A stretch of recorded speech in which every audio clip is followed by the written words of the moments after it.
They didn't even invite me to the will reading. I found out from a cousin's Instagram post, where my family smiled around Dad's portrait like I'd never existed. My name is Danielle Cross. And from wherever you're watching this, stay with me. Because when you've been erased from your own father's legacy, and they think they've won, there's nothing sweeter than proving you were the one holding the pen the whole time. It happened on a Tuesday morning. I was at my desk, balancing 2 spreadsheets and a half-eaten granola bar, when the notification lit up my phone. At Savannah Grace posted a new photo. Legacy secured briefcase money bag #grateful. I wasn't expecting it. I hadn't even remembered the will was being read that day. After all, no one had told me. My hands froze over the keyboard as the image loaded. There they were. My stepmother Linda, my half-sister Savannah, our sleazy family lawyer Mr. Eldridge, and 2 uncles. All gathered in Dad's study, smiling like it was a birthday brunch. Right in the center sat the last photo I ever took of Dad, framed in silver like a trophy. And not one empty chair in sight. No mention of me. Not in the photo. Not in the caption.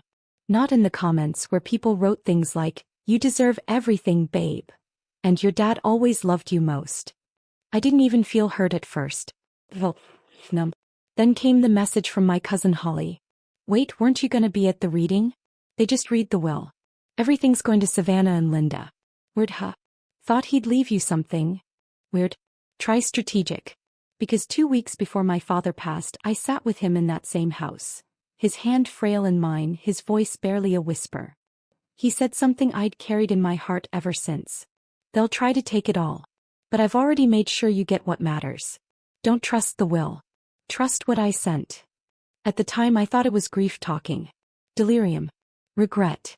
Until the next morning a courier arrived at my apartment with a locked briefcase. Inside were 4 original real estate property deeds. All notarized, all legally transferred into my name. 4 buildings. 2 commercial. 1 luxury apartment. And the family estate. Signed by him. No one else knew. Not Savannah. Not Linda. Not even Mr. Eldridge, the lawyer who smirked in the photo like he'd just secured a vault. I had kept those papers quiet. I didn't gloat. Didn't ask questions. I just waited. Let them laugh. Let them believe they erased me. Let them take selfies while celebrating their little heist. Because if grief taught me anything, it's that silence is underrated.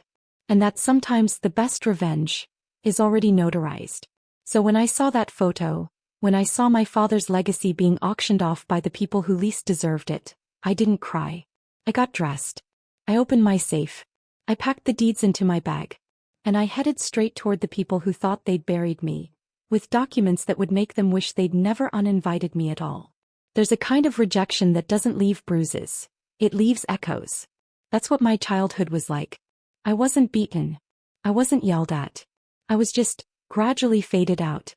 Like a photo left too long in the sun. My parents divorced when I was 9. At first, Dad promised things wouldn't change. Weekend visits, summer trips, birthday calls, he swore I'd still be his girl. Then came Linda. She was beautiful in that polished, intimidating way. The type of woman who corrected restaurant staff with a smile and made you feel like a guest in your own home. She didn't tell Dad to forget me. She just made sure there was never space for me to stay. My first visit after the wedding, my old room had been redecorated. Gone were the purple walls and glow-in-the-dark stars I'd begged for. In their place, beige wallpaper and a guest bed. "You're older now," she'd said smoothly. "Time to move past little girl things." I slept on the couch. The next visit, Savannah had taken over that room. She was Linda's daughter from a previous marriage, only a year younger than me, but somehow treated like a princess while I was the invisible stepsister. She got ballet recitals, spa days, and a sweet 16 at a yacht club. I got polite nods and passive-aggressive comments. One Christmas, Dad gave Savannah diamond earrings and handed me a sweater 2 sizes too big, with the tag still on. I remember smiling, saying thank you, then locking myself in the bathroom to cry. I blamed myself. Maybe I wasn't lovable. Maybe I wasn't enough. That belief festered for years. I stopped visiting. Started making excuses. Too much schoolwork, I'd say. Too busy with my internship. And Dad, bless his blind heart, never asked why. He sent birthday cards, always signed in shaky pen. "Love you forever. Dad." But there was always something missing. Something real. It wasn't until college that I began to heal, not because of my family but in spite of them. I built my own life, earned my own degree, scraped together my independence one brutal semester at a time. I sent my dad graduation photos. He didn't come. Said something about business with the firm. I stopped expecting him to show up. Until the final year of his life. That's when things shifted. He called more. Asked questions.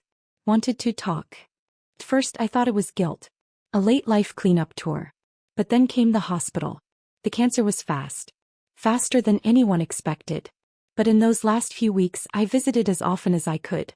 And in that sterile room with machines beeping and windows sealed, he looked me in the eyes and said, "I made mistakes. But you were always my legacy." I didn't know what he meant, not fully. Until he sent the deeds. Until I saw the will and realized, they erased me completely. Not a mention. Not a name. Nothing. But maybe that was his final lesson. Maybe he knew they would do this. Maybe he knew I'd need something stronger than words to fight what was coming. And maybe, just maybe, those 4 deeds weren't just inheritance. Maybe they were redemption. Grief is strange. You expect it to come with tears. But sometimes, it shows up as clarity. After the will reading fiasco I expected to spiral. To collapse into old wounds. I sharpened. Like glass under heat. I started to pay attention, really pay attention, to how deep the manipulation went.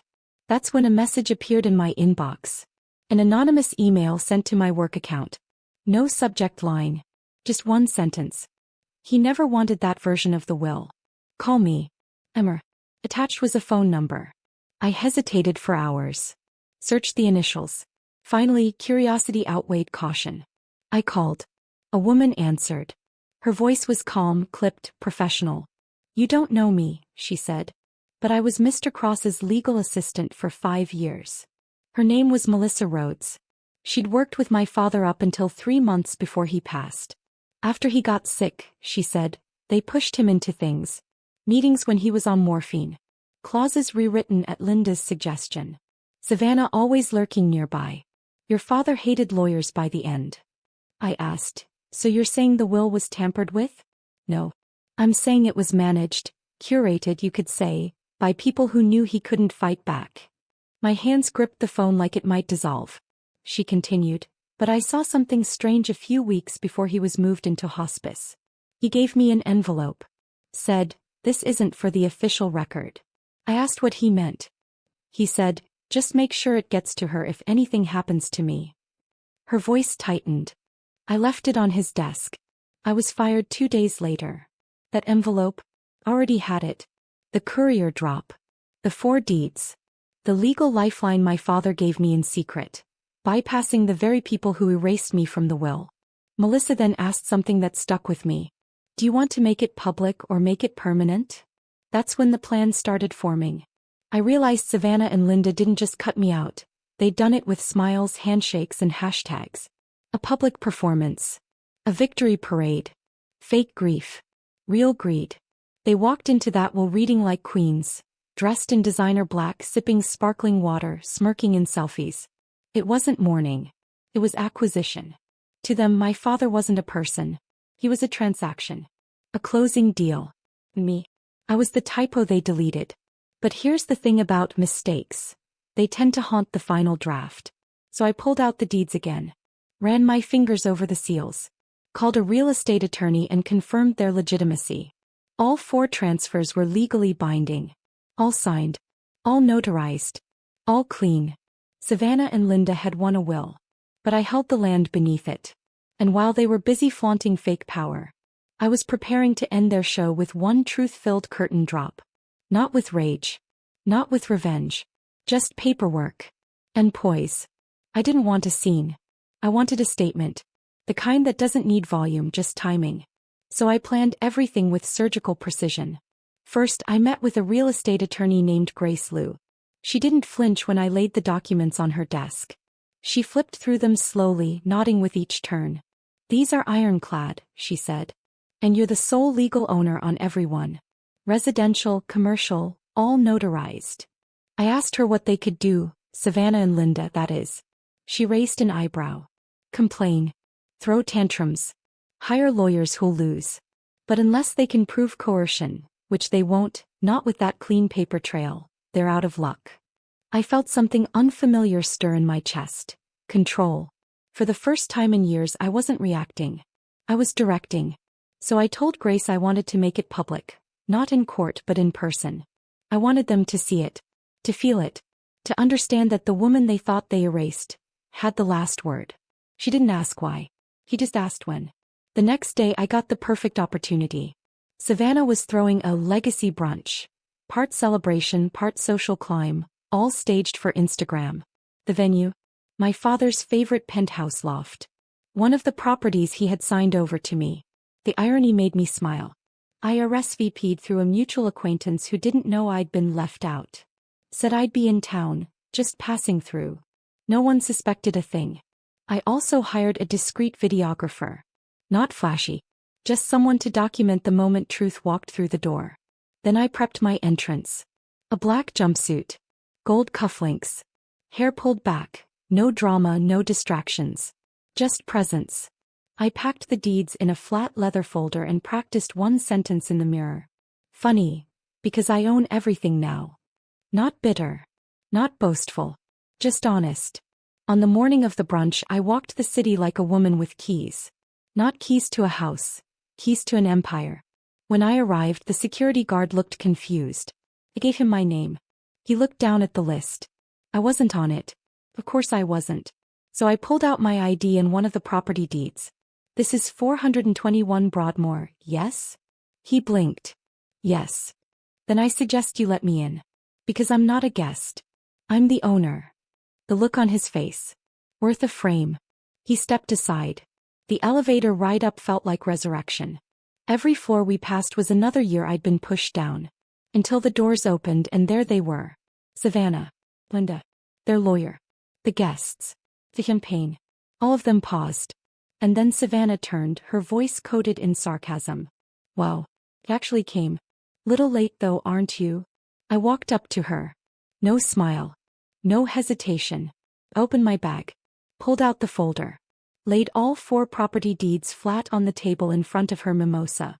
And then I said it, clear, calm and devastating. Funny. Because I own everything now. The silence was delicious. Savannah stared at the papers like they were in a foreign language. Her lips parted slightly but no sound came out. The only thing louder than the tension was the clink of someone setting down their champagne flute too hard. Linda was the first to speak. What is this? I didn't answer her. I turned to the lawyer, Mr. Eldridge, the same man who had smirked at the will reading and posted about honoring legacies, like he was writing his own eulogy. I slid the folder toward him. Go ahead. Read them. He took his time. He had no choice. Page by page the color drained from his face. Savannah tried to play it cool. I don't care what those say, she scoffed. Dad left everything to us. It's in the will. You're not even in it. I tilted my head. And yet your little brunch is happening inside one of my buildings. Whispers spread across the room like wildfire. Some people looked at me with surprise. Others looked at Savannah like they'd just realized the tiara she wore was made of paper. Mr. Eldridge finally cleared his throat. These are legitimate. They're dated. Notarized. Property transfers. All predating the most recent version of the will. Linda leaned in. What do you mean predating? It means, I said calmly, Dad gave them to me before he was too sick to defend himself. Before the two of you started whispering in his ears and rewriting his life to cut me out. Savannah's voice sharpened. This is fraud. Has to be. You forged these. There's no way. I reached into my purse again and pulled out one last thing. A USB drive. On here, I said, are the video clips of Dad signing every document. There's also a voice memo from him saying exactly why he chose to leave me the things that mattered. I didn't even need to press play. The presence of the truth was enough. Savannah looked like she was melting under her makeup. Linda clutched her pearls like she was starring in a soap opera. Mr. Eldridge was sweating. Literally sweating. The videographer somewhere in the back kept rolling quietly. Then it happened. Savannah's boyfriend, who had been sipping a Bloody Mary and trying not to get involved, stood up. You said your dad gave you everything. That Danielle was cut out for a reason. he said loud enough for everyone to hear. You lied. Savannah blinked. Wait, baby, I didn't know. I swear I. He shook his head and walked out. Just like that. One dramatic exit after another. It was beautiful. No shouting. No need for theatrics. Just facts. I looked around the room, now thick with embarrassment. Guests were whispering, collecting their bags, glancing at me like I was something ancient and powerful. I didn't linger. I turned, heels clicking against the marble floor, and walked out. No mic drop. No final insult. Just a quiet, lethal message left behind. You don't get to erase me. When I hold the deeds to your castle. By sunset, their kingdom had begun to fall apart. It didn't happen all at once. There was no fireball, no explosion. Just silence, followed by the slow crumbling of everything they built on lies. First, the brunch photos were deleted. Every hashtag about legacy and what Dad would have wanted vanished from Savannah's social media. Friends who had once commented with heart emojis were now quiet. Or worse, reposting clips of me from the party, calmly presenting the deeds like a queen serving an eviction notice. Because yes, the footage was online now. The videographer I'd hired had uploaded a 90-second highlight reel. Me walking in, placing the documents, the lawyer's stunned reaction, the boyfriend walking out, and Savannah's shocked silence. It went viral within our city's social circles. Caption: when you bring receipts to a will reading you weren't invited to. But it wasn't just social backlash they had to deal with. Legally they were cornered. Savannah tried to call my attorney's office the next day, demanding a cease and desist, claiming harassment. She was met with a firm legal reply. Our client is the documented sole owner of these properties. Continued occupation without lease or permission will result in legal eviction. Within 48 hours they were served. Linda called me twice. I didn't answer. She sent a long email, how she was devastated, how she never meant to hurt me, how my father wouldn't want this fighting. I forwarded it to my lawyer with 2 words. Formal eviction. Because here's the truth. Remorse means nothing when it's triggered by consequence. They weren't sorry for what they did. They were sorry they didn't get away with it. Meanwhile, the penthouse, the one they hosted the brunch in, was now mine in full. I changed the locks, had the interior professionally cleaned, and listed it for short-term luxury rentals. They dined in it once. Now they couldn't even afford to rent a weekend there. One by one their access points vanished. Their reputation, ruined. Savannah's influencer deals were quietly cancelled. Her followers dropped. Her inspiring inheritance journey podcast announcement disappeared. Linda's charity board membership was put on pause. Apparently, donors didn't want to be associated with someone who got outplayed by the daughter they tried to erase. Mr. Eldridge? He was quietly dismissed from his firm after someone leaked the clip of him smirking during the will reading. A lawyer who oversaw the public humiliation of his own client's daughter wasn't a good look. But me. I didn't gloat. I didn't text a single "told you so." Because I didn't need to. They thought I was the forgotten one, the outsider. But what they forgot was that paper speaks louder than blood when it's signed, sealed, and protected by law. And now, the empire they thought they inherited? It was slipping through their fingers like dust. And all I had to do was let go of their lies and hold on to the truth. Power feels strange when you're not used to having it. For years I lived in the margins. A name people forgot, a daughter left off the list, an afterthought in family photos. But after I reclaimed what was mine, something shifted. People started seeing me differently. And more importantly, I started seeing myself differently. It began with the keys. Real keys. Physical ones. To 4 properties. The penthouse. Already transformed. I hired a designer. Replaced every trace of Savannah's brunch vibes with warm wood, black marble, and gold accents. The city skyline stretched outside the floor-to-ceiling windows like it was waiting for someone real to take it in. That someone was me. But I didn't stop there. The second property, a commercial space downtown, had been sitting idle. I could have sold it for a fortune, but instead I turned it into a co-working center for women-owned startups. I named it The Cross Point. A nod to the father who gave me the tools, even if he didn't always give me the attention. The third property? A smaller apartment building in the Arts District. I partnered with a local housing nonprofit to rent out units to low-income women and domestic abuse survivors. One woman cried when she got her keys. "This place is safe," she whispered. "I haven't felt safe in 5 years." That moment was worth more than any inheritance. The fourth and final property, our old family estate, was the hardest. It held too many ghosts. Too many memories of birthdays that were forgotten and rooms I wasn't welcome in. But instead of demolishing it, I repurposed it. I created the Cross Family Scholarship Fund, offering grants to first-generation college students, like I once was. The application would ask only one question. What did you overcome to get here? On the estate's iron gate I installed a new plaque. Donated in honor of Richard Cross, and in memory of the truth he protected. Below it in smaller letters. Established by Danielle Cross. Let them drive by. Let them see it. I wasn't hiding anymore. People began to reach out. Old friends. Former teachers. Local reporters. "Can we share your story?" they asked. I declined most interviews. Because this wasn't about becoming famous. It was about becoming untouchable. Not in arrogance, in wholeness. No longer vulnerable to their cruelty. No longer begging for a place at their table. I built my own. Every decision I made from that point forward came from a place of self-worth, not vengeance. And that terrified them more than any lawsuit ever could.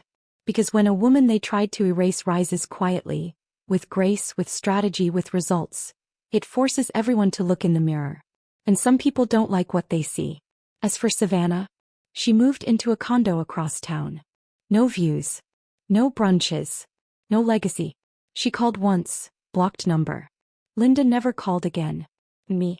I still walked past those old brunch photos sometimes, saved on my phone like trophies.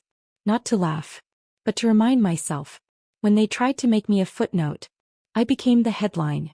It was a rainy Thursday when the final message came in. An email. Long, dramatic. Laced with just enough false humility to make my skin crawl. Subject line, "Please, can we talk?" It was from Savannah. She opened with lines about loss and grief, about how the family had been torn apart by miscommunication. She said she hoped there was still something left to rebuild. That Dad would have wanted us to come together. I didn't respond. I didn't need to. Because 3 days later I was holding my own while reading. Not because I was dying, quite the opposite. I'd been working with my lawyer for months. Tying up loose ends. Creating a future that couldn't be twisted, hijacked, or rewritten by people who never truly loved me.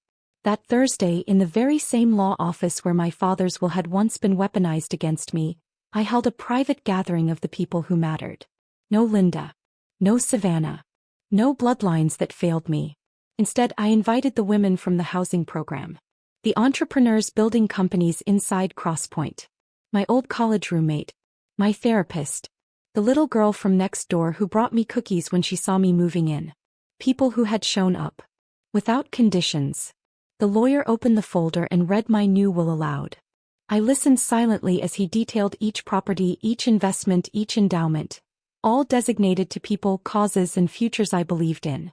Then he paused. "There's one final clause," he said, glancing at me. I nodded. He continued. "To anyone who ever tried to erase me, you didn't succeed. You just gave me space to rewrite the ending. And now I don't belong to your narrative anymore. I wrote my own. And I made sure it's permanent." There was silence in the room. But not like at the will reading I'd been excluded from. The silence was full. Heavy with meaning. Not pity, pride. Afterward the guests hugged me. Some cried. One woman whispered, "You broke a curse today." And I believed her. Because this wasn't just about money or property. It was about voice. I had been silenced so many times in so many ways. Through exclusion. Through fake kindness. Through strategic forgetting. But no more. Now my name was written into the world. On deeds. On donations. On hearts. Savannah had been right about one thing. Legacies matter. He just didn't realize that sometimes the person they try to leave out is the one who becomes unforgettable. I walked out of that office with nothing in my hands, and everything in my control. The rain had stopped. The clouds were breaking. And for the first time in my life I wasn't waiting for someone to say I belonged. I knew I did. Not because I forced my way in, but because I built something they could never steal. And this time when the chapter closed, it was on my terms.